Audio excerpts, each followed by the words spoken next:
Hello and welcome. Another edition of Thursday's Coach's Corner, and today is a real special one for me. I consider this coach a great friend, a great resource, trusted resource when I have questions. Someone that I got to know while he was at University of North Carolina, subsequently was a head coach at Liberty University for, I believe, 8 years, and now has returned as assistant coach, recruiting coordinator for UNC. Scott Jackson. Scotty, thank you for taking some time to join me here today. Well, thanks for having me. It's always a great time of year, and I look forward to connecting with you and spending some time with you. As always, man, it's always a pleasure. Well, I want to start this off because each and every Thursday when I'm talking college coaches, we take a dive right in, with regard to college baseball and recruiting and that type of dynamic. But I want to start at someplace a little bit more unique. As a coach, and you're changing from a head coach at Liberty to now an assistant coach, I would like for you to talk about the decisions that you had to make as a parent, as a husband, leaving Liberty and returning back to UNC. And I would like you to kind of discuss the thought process and the discussion with your family when you made that change and that decision to become the recruiting coordinator back at UNC. Yeah, well, I appreciate you asking that. I think sometimes, a lot of people think coaches just, you bounce around from job to job or school to school, and you see families moving a lot. I've been fortunate where I haven't had to do a ton of that in my career, but I am from Charlotte. My wife has um, over 15 years in the state of North Carolina that she's taught, already under her belt. So she loves the beach. So we kind of knew we were going to end up, back in Chapel, not so much Chapel Hill, but back in North Carolina somehow.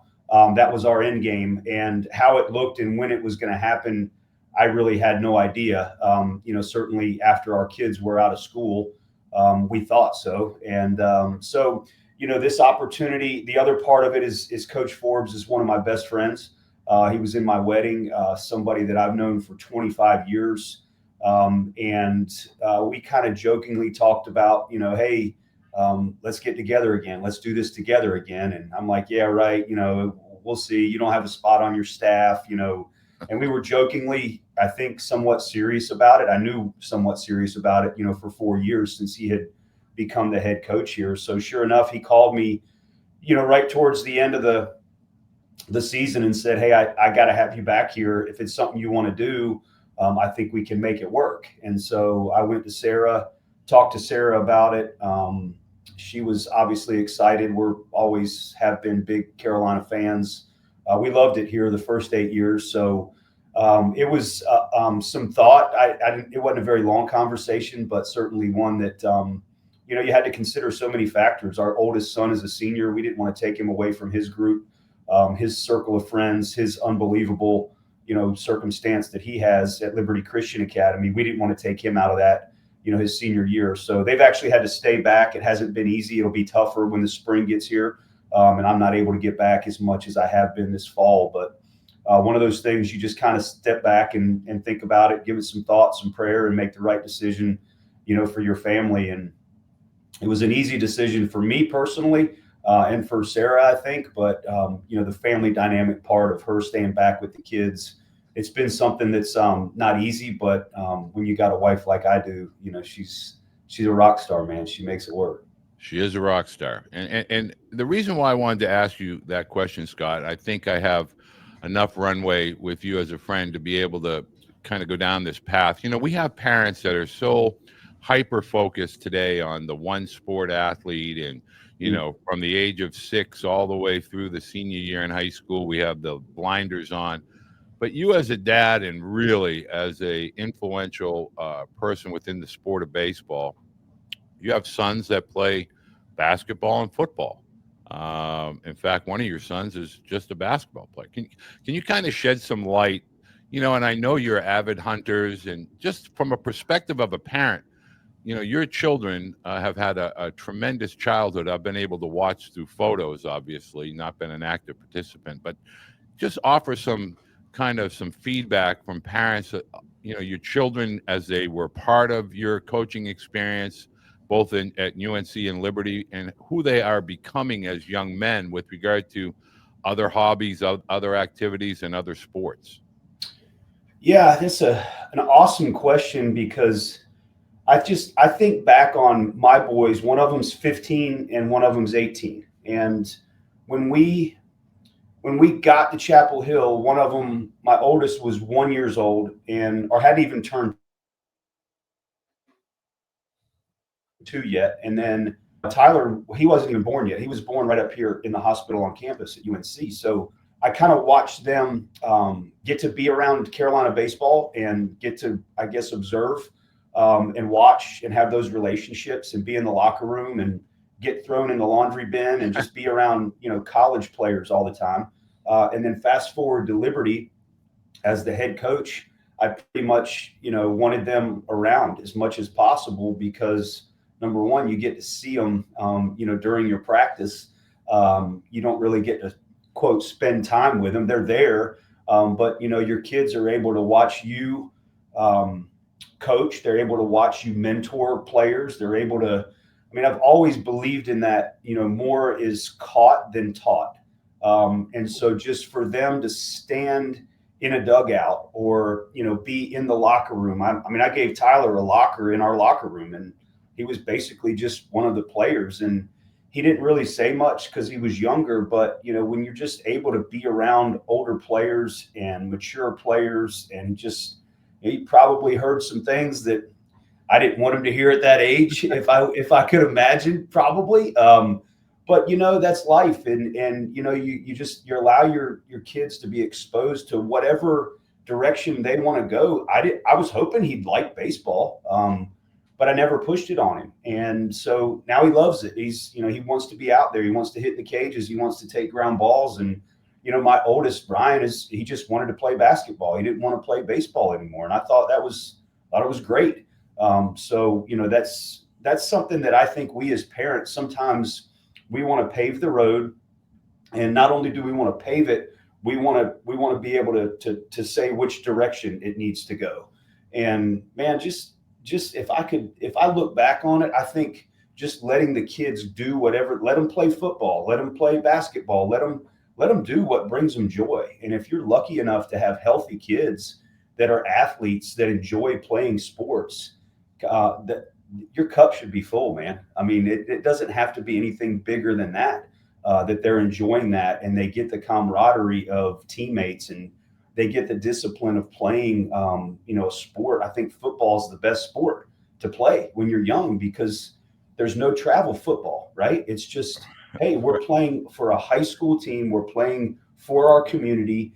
Practice should be hard. Practice requires discipline. Practice requires structure, or you're not going to be a good football team. And all the things that go with football practice and playing for your local team, it's everything good about sports. So I don't know. I could go on forever with this topic, but that's just kind of my experience with my kids, is just letting them have the freedom to go the directions that they want to go, and then be around older players. I mean, my youngest has always seemed a little bit more mature than kids his age. And I think it's just from being around college baseball players all the time, and just kind of being one of the guys, even though you're so much younger. That's one of the things that you and I have in common. We have two sons named Tyler. They both played football. They were both had their own lockers in a locker room, and they grew up before. I think that's a great part of a childhood, and amen to that story. And I wanted to share that with parents to add some perspective that college coaches are not these ogres that we make them out to be, cutting kids and not looking at your child and so forth. And on that topic, with all of these changes, it's not as if the coaches got into a room and just decided, hey, we're going to do all these things. This is something that is out of your control, that you simply have to play by the rules. You're not the ones making the rules. So on that note, what is it like now upon your return to UNC with regard to the recruiting dynamic? It used to be back in the days of 08, 09, 2010 that you were out very active, early freshmen, sophomores. What is it like in today's recruiting landscape at UNC? Well, I think it's somewhat on both ends of the spectrum, right? It's completely almost 180 in some regards, but then in others, I think it's completely stayed the same. I think it stayed the same in how much, for some reason, baseball is regulated more than any other NCAA sport, where it's 25%, it's 35 on the roster. It's us having all these rules that, for some reason, it feels like we're more regulated than anybody. So when we get more rules and we get more stuff coming down the pipe, it's almost like, okay, here we go again. We're used to this. But I can tell you, we're not used to the way it looks now I'm not anyway, with, not being able to recruit the younger players. I think that's a great thing, by the way. Being able to have a transfer portal, being able to possibly have players eligible right away if they want to transfer in the middle of the year. I think that might be coming down the road. So I think there's just so many balls in play here that weren't my first time around. I was joking with a former player as we walked through the hallways of the stadium last week, and just, hey man, remember when our recruiting classes were just high school freshmen? And that just kind of seems wild now. And it wasn't that long ago where that was pretty much what almost all of our recruiting classes. Tyler's probably at Vanderbilt was the same way. It was 12 to 15 high school players, and you get to watch them matriculate through the program, whether it's into pro ball or being done and graduating. And that was awesome. You got your 3 or 4 years with some kids, and maybe 2 with a couple draft eligible sophomores here and there, but now you have to make the best of 1 year sometimes. And it's a different dynamic. It's one that's good in a lot of ways for players. I think our baseball players at the amateur level have more options now than they've ever had. And life is about options, right? The more options you have, the more opportunities, the better things might be able to go. So I mean, I think it's good for the players in a lot of ways. I do cling to some of the old things that I was used to, but I think as much as our sport is regulated, and as well as we as a group adapt, as that's what college baseball coaches do. You give us a set of circumstances, and I think we're really good at adapting, and we're really good at finding our niche within those regulations. So, more is coming down the pipe, and it's not going to be easy. It's going to look a lot different, but we can sit here and complain about it, or we can try to make the most of it. So, when we talk about ACC, SEC, there are going to be a lot of changes within these conferences. We're certainly not done yet. But now you have the addition of a Stanford, a Cal, Berkeley. The ACC is starting to take on a very different look. But the reason why I mention that is because the caliber and the quality of the athletes is now, in today's college world of baseball, is really a bigger, older, stronger athlete. And for some reason, there's a lot of pushback with regard to the development piece of the high school athlete. They spend more time playing than they do preparing for what lies ahead in college, at the college level of baseball. Can you talk a little bit about, if you could impart wisdom on current high school freshmen, sophomores, to get prepared if they feel they have the skill sets to be recruited, what they should be focusing in on to really, truly prepare for a school such as UNC? Great question. I've got one. I've got a freshman. So that is very real to me. What should those kids be doing? What does it look like? First of all, mine's 15 years old, and I just want to let him be a 15-year-old, most of the time. just to enjoy it, like a 15-year-old should. What part of me wants to get him out of bed on Saturday mornings, and hey man, let's go. But then there's a part of me that I remember just wanting to sleep in on Saturday mornings. So little things like that I think we need to keep the main thing, and let them be 15, and let them just kind of be a kid. The other part of it, the baseball side of it, yeah, you're right. I think they play a ton. Mine is on a national team during the summer. It's a lot of travel. It's hard to take care of your body. It's hard to probably put on some weight and some strength like you should. So I would say, during that spring season, to get yourself in a routine, and then try to maintain that as best you can through the summer.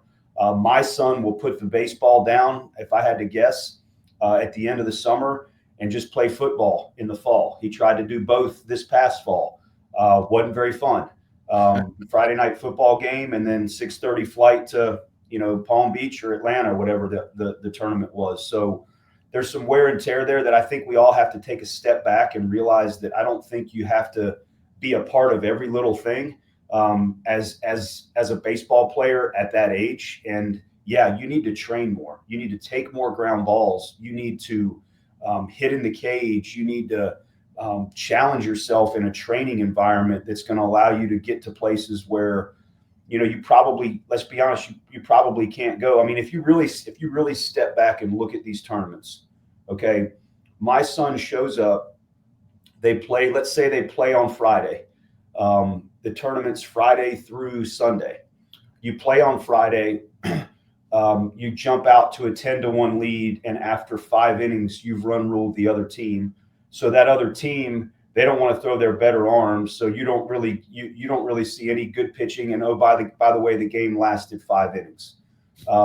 Next day, tough game. You get a close 2-1 game, and then the game after that team's already in the bracket. You're 1-1. The team you're playing on Sunday is already in the bracket, so they don't throw any of their good arms because they want to save them for the playoffs. So you've played 2.5 games. Only one of them lasted 7 innings. The other 2 lasted 5. And then you didn't make your playoff bracket, so you have a consolation game and you go home. So we played, let's say, 17 innings in bracket play, and you had 1 7-inning. So you played 24. You went down there Thursday, Friday, Saturday, Sunday, Friday, Saturday, Sunday, Monday, and you only really played 24 innings of baseball in 4 days.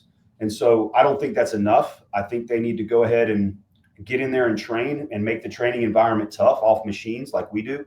But again, I think there's just such a fine line with too much and just enough and not enough. And I think really continuing to pursue what matters, which is your strength level, your development, and your opportunity to be a teenager in this world. Have fun with it, enjoy it, and not put too much pressure on that freshman and sophomore year and freshman and sophomore summer. I know I've seen a lot of that at this age that kind of worries me.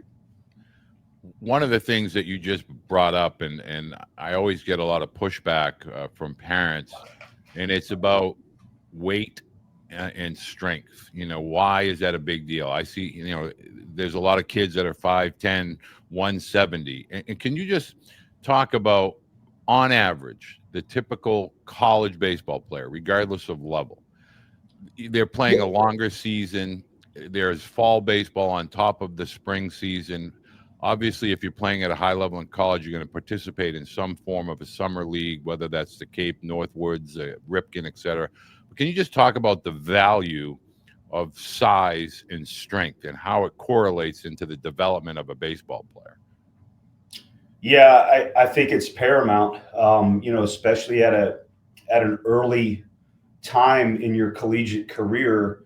It is the separator most of the time between who has a chance to compete for playing time and who doesn't. It has been, it always will be. Now it goes to a level that's even more important because of the transfer portal.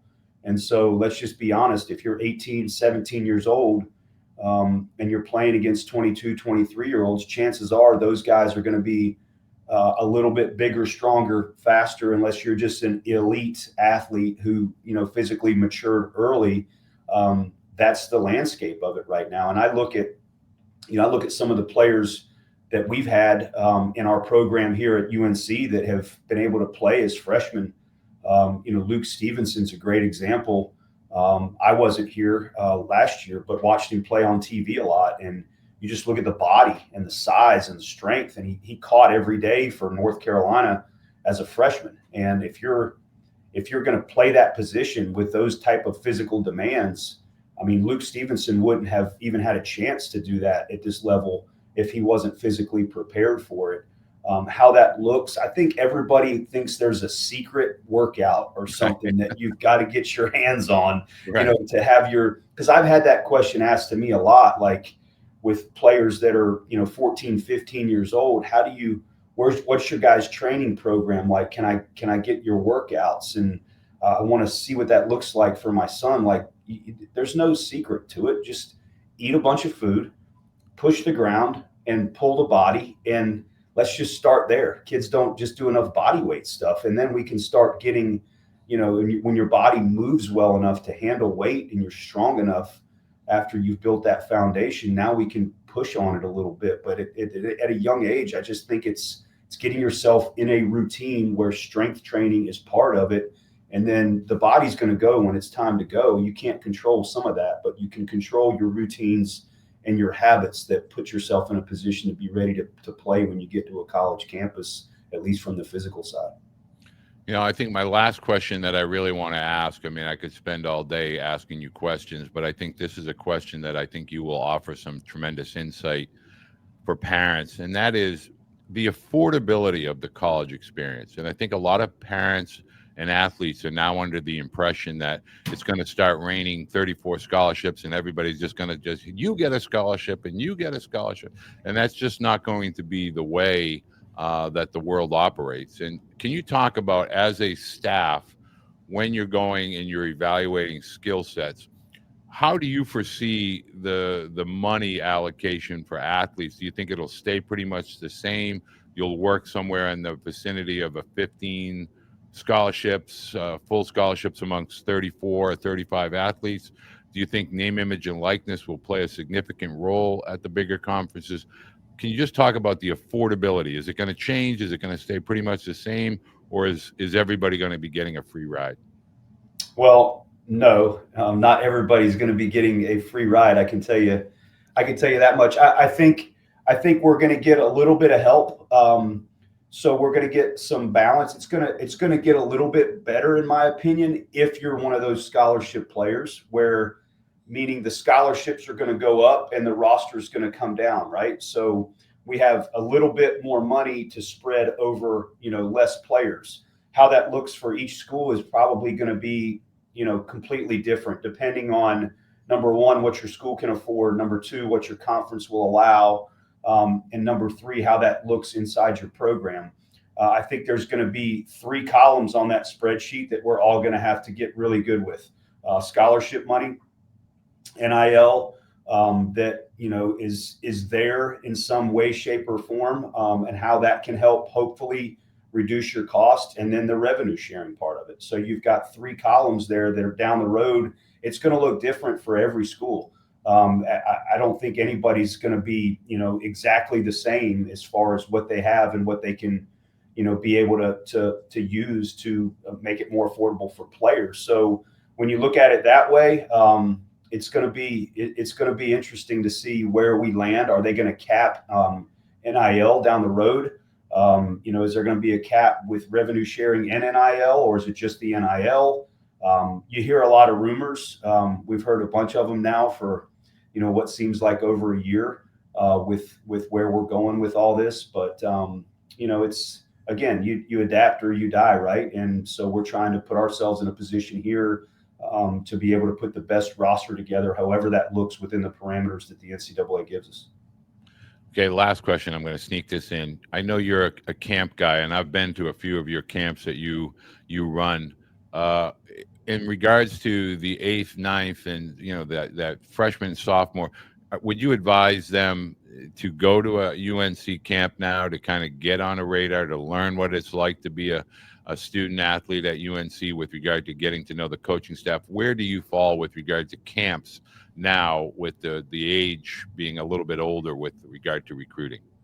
Yeah, it's paramount for us to have those camps and to be able to put, younger players in there. That's the only way we can really communicate with a player. Now, we can't have any recruiting discussions, but we can at least get to know you, and you can kind of be around us and get to know us, and then see our campus, see our stadium, be around our players. That, to me, is one of the things that's not discussed a lot when you go to a camp. is that you are going to be around players that are currently in the program. And so those guys are the best recruiters and the best resource for you as a young player, because I can tell you what I think it's like here at UNC. I'm 49. I think it's unbelievable. I would have done anything to go to school here. But these kids that are in that locker room, they truly are doing it. They're living it and they're doing it every day. So if I'm a prospect and I'm going to the camps, you can like the coaches all you want, and we can be, you can think we're great, but it's the players that I would get inside, and really do my homework with those guys and say, hey, what's it really like here? Is that Coach Forbes guy? Is he always that happy at practice every day like he is right now? And those are the things where I think you're going to get a really good idea of what a program's like. And then just go get on college campuses. I mean, I look back on it, and that's one thing that I'm really thankful for with my children is, man, they've seen a lot. They've been to a lot of campuses. They've been to a lot of schools. They know what it's like at, Notre Dame, University of Miami, the differences at some of those campuses and what that's like. And the more you're around college coaches, college players, and on college campuses, the more you start to figure out what you want. And that's what the essence of all this is what do you want it to look like and where do you want to go to school? And you get a chance to, I think, make the right decision for you, and hopefully it works out for you for 3 or 4 years. Well, one of the most beautiful college campuses in the country, Chapel Hill, UNC. I have walked that campus many, Yes. many times. The clock tower, the football stadium, everything about UNC. And in my life now, with Bill Belichick headed down to your neck of the woods, I'm going to have to take in a football game or two during the fall next year. But Scotty, I want to say Merry Christmas to you, Sarah, Ryan, and Tyler. I know this has been a stressful year, but a great year for you as a family. Continued success with the boys, Ryan with basketball, and I know there's a state championship in your future this upcoming weekend, so best of luck there. And anything that I can ever do, please reach out. You know that you have my full support at all times. Well, I appreciate you, and tell your Tyler I said hey, and you guys have a wonderful Christmas. And I'm going to get to that press conference here at 2:00 today to name Bill Belichick. So I couldn't be more excited. I appreciate you, and look forward to staying in touch. Thank you. And for parents, I want to let you know, Baseball Blue Book, anything and everything to do with University of North Carolina baseball, the coaching staff, Coach Jackson, Coach Forbes, everything to do with their alumni, Dustin Ackerley, Levi Michael, Colin Moran, everything and anything to do with UNC baseball. It's in the Baseball Blue Book. Make sure you download the new app, all new and improved, create your profile, and maybe someone like Coach Jackson will reach out to you. Scotty, thank you again. All right. Take care.